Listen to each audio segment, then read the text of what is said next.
ये कौन है? साहब ये मेरी बीवी शीला है। आपने कहा था ना आपको घर में नौकरानी की जरूरत है, तो मैं इसको ले आया। बता दीजिए घर के क्या क्या काम करवाने हैं।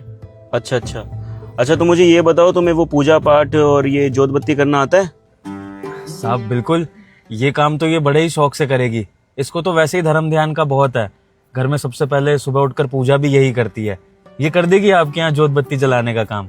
अच्छा अच्छा, तो फिर तुम एक काम करना, कल से घर में पूजा कर देना भगवान की और जोत बत्ती कर देना। क्योंकि तुझे तो पता है ना यार, अब काम में इतना सा बिजी हो जाता हूँ मैं, और तेरी भाभी बिजी रहती है, घर में पूजा पाठ तो हो नहीं पाता।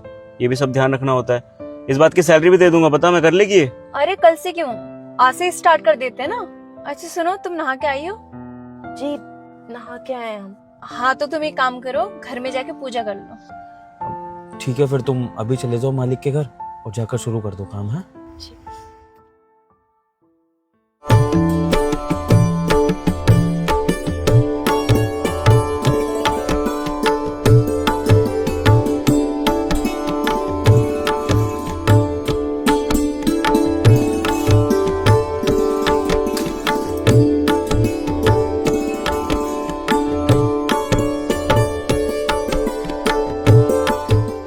कर्पूरगौरं करुणावतारं संसारसारं भुजगेन्द्रहारं सदा वसन्तं हृदयारविन्दे भवं भवामि सहितं नमामि भवं भवामि सहितं नमामि। कंपनी में इतने लॉसेस हो रहे हैं, तुमने कुछ सोचा है क्या करना है? क्या सोचूं यार मैं, मेरे पास कोई ऑप्शन ही नहीं है। मतलब कंपनी के खर्चे मुझसे हो नहीं रहे पूरे, और खर्चे पे खर्चे हो रहे हैं, ना घर संभाला जा रहा है ना कुछ। समझ नहीं आ रहा करूं तो करूं क्या। भगवान ने भी ना परीक्षा ले रखी है, चारों तरफ से दरवाजे बंद कर दिए। अब तो ऐसा मन करता है ना कंपनी बंद कर दूं, क्योंकि प्रॉफिट तो हो नहीं रहा। ऊपर से जो घर है ना उसे भी सेल कर देता हूं, और ये गाड़ी भी सेल कर दूंगा मैं। इतना ज्यादा कर्जा हो गया ना मेरे ऊपर ऊपर कि मेरे को समझ नहीं आ रहा पैसे दूं तो दूं कहां से। घर बेच के और गाड़ी बेच के जो भी पैसा आएगा ना, पहले कर्जा उतार दूंगा, फिर बात की बात देखेंगे। डोंट वरी, सब कुछ सही होगा। जी साहब, बुलाया था आपने? हाँ विभोर, तुम्हें बुलाया मैंने। मैं कह रहा था ये घर सेल कर रहा हूँ मैं, और कंपनी बंद कर रहा हूँ, तो मुझे ड्राइवर की तो जरूरत नहीं होगी। तुम्हारा जो भी हिसाब है ना मुझसे बात कर लेना, मैं हिसाब कर दूंगा तुम्हारा। साहब इतना बुरा समय आ गया। कोई बात नहीं साहब, हम आपके साथ हैं। हमें कोई पगार का लालच नहीं है। कुछ महीने बिना पगार के काम भी कर लेंगे, और ये ड्राइवर वाला काम नहीं करवाना तो कुछ और छोटे मोटे काम बता देना, आपकी मदद कर देंगे। तुम मेरे बारे में इतना सोच रहे हो काफ़ी है, लेकिन मैं सच्ची में तुम्हें पैसे नहीं दे पाऊंगा यार।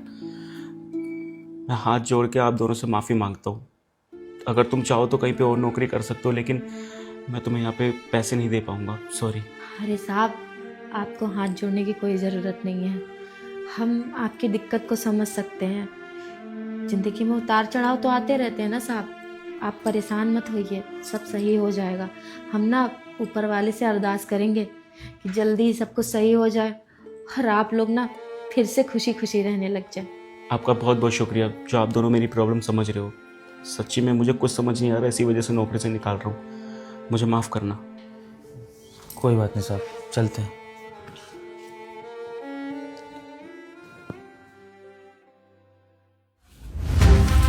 ये लो भाई, ये मिठाई खा लेना। नीम साहब, साहब आप लोग यहाँ?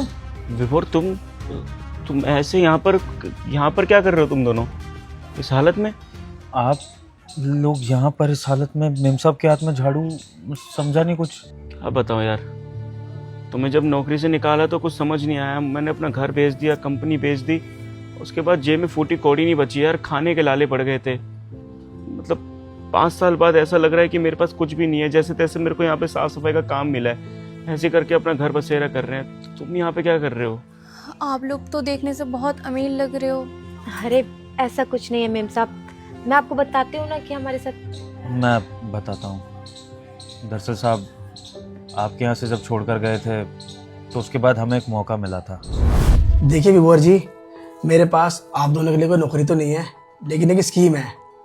स्कीम? देखिए कुंवर जी, स्कीम ये है कि हमारी कंपनी कार चलवाती है कमीशन बेस पर। अगर आप दोनों हमारी कंपनी में अपनी कार चलवा दोगे तो हम आपको कमीशन देंगे। पर हम कहाँ से अपनी गाड़ी लाएं? देखिए, आप दोनों उसकी चिंता मत करिए, हम आपको लोन दिलवा देंगे।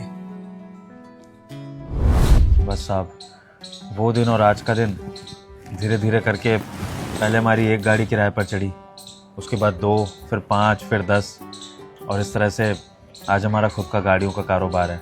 अब हम लोगों की गाड़ियाँ किराए पर चढ़ाकर उनको कमीशन देते हैं। और साहब, मैंने कभी सोचा भी नहीं था कि एक आम ड्राइवर और उसके बीवी के दिन ऐसे पलट जाएंगे। पर मेरा ऐसा मानना है साहब कि ये सब कुछ आप लोगों की, भगवान की कृपा से हुआ है।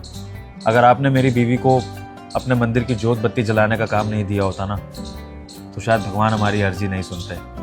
और जब से हमारे दिन बदले हैं ना, यकीन मानिए मेरा भी भगवान पर, पूजा पर बहुत विश्वास बढ़ गया है। अब मैं भी घर से पूजा किए बिना निकलता नहीं हूँ। इसकी तरह मैं भी धार्मिक हो गया हूँ, क्योंकि मेरा मानना है कि अगर ज़िंदगी में कुछ भी बनना है तो सबसे पहले भगवान की अर्चना करो, उनको याद करो, क्योंकि जो कुछ भी देते हैं वही देते हैं। जीवन में जो इतनी बड़ी गलती करी है ना, उसी का परिणाम मुझे आज भुगतना पड़ रहा है। कोई बात नहीं, जो मैंने गलती करी थी अब नहीं करूँगा। मैं भी आस्था में बहुत यकीन रखूँगा, मैं ही भगवान की पूजा करूँगा। बाकी तुम्हें ऐसे देख के ना बहुत अच्छा लग रहा है, ऐसी मेहनत करो।